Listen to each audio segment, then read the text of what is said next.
The truth is, what you feel on your day of release and the first 60 days afterward will probably surprise you. You'll face both good and bad, and you need to be prepared to deal with both the excitement and the letdown. So let's summarize what we've covered. Have your plan in place and be ready to work it. Take care of your immediate physical needs like housing, clothing, and employment. And expect the emotional roller coaster of being back at home.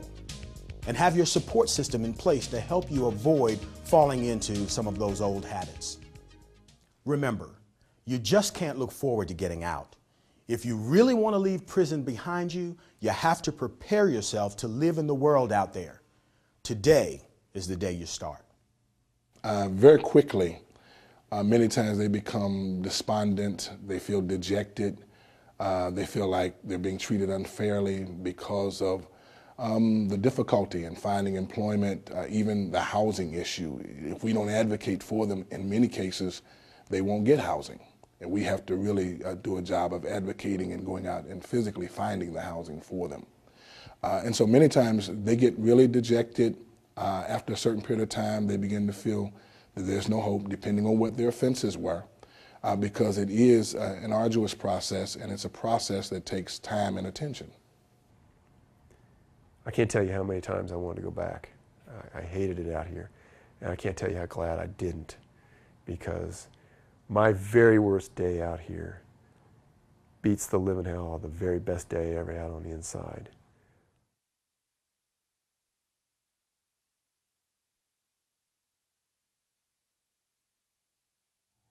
One of the most common obstacles you can expect to face on the outside is how to explain your past.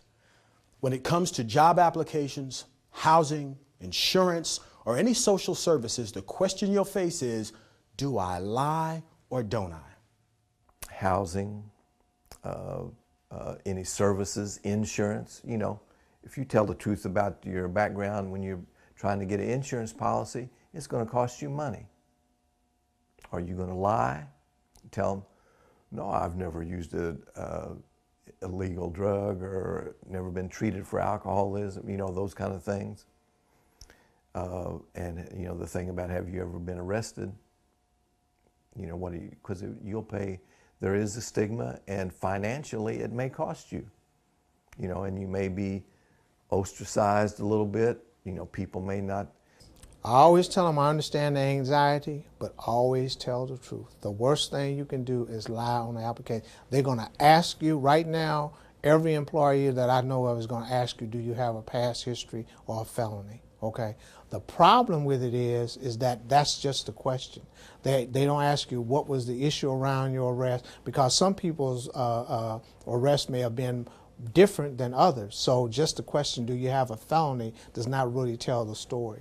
So I wish they would go a little bit more in detail. Even if I say I had a felony, well, you know, let me explain or get more detail about it. And I think that really benefits the employer, because they have a little better picture of who you are versus just lumping you into the category of having a felony in general, because every felony is not the same.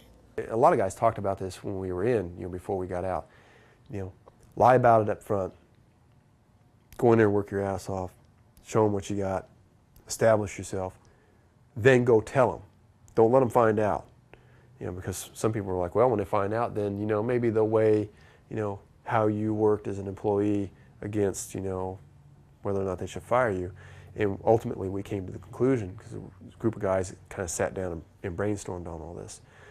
And we said, if you're going to do this, if it is your choice to be deceptive and either not tell them or flat out lie, then you have to, as a responsible person, you have to go at some point and pull your employer off to the side and say, hey, can I talk to you for 10 minutes? And tell them, I want you to hear this from me. I don't want you to hear it from somebody else. I don't want you to hear it from somewhere else. These are the facts. This is who I am. This is where I was. This is what I did to get there. This is what I did with my time when I was there. This is what I've done since I've been out. I really like this job. I don't want to lose this job. But if you feel compelled to terminate me, I won't be any hard feelings.